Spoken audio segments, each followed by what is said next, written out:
Dito ka tumingin. Nag-uusap tayo. Kapag hindi ka marunong makinig, ikaw din ang mahihirapan. 'Di ba? Kasi hindi ka naman sinasabihan para mapasama ka. Sinabihan ka pala ni teacher na huwag kang maingay. At makinig ka sa instructions. Hindi ka nakinig kay teacher. Oh. Tapos nung hindi ka nakinig kay teacher, ang ginawa mo, natulog ka na lang, hindi ka nag-join sa games.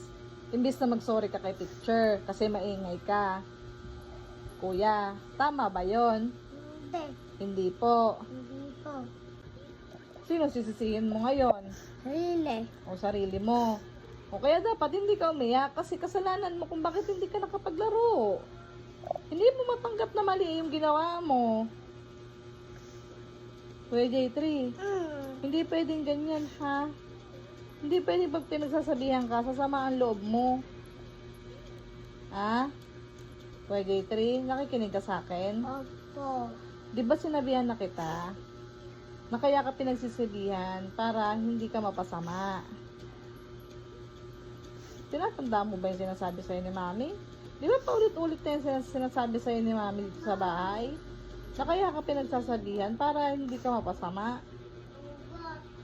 Baka pag nagkamali ka, tanggapin mo na mali. At mag-sorry, kuya. Mahirap pa mag-sorry kung alam mo na mali ka. Mahirap mag-sorry pag alam mong mali ka. Hindi. Hindi po.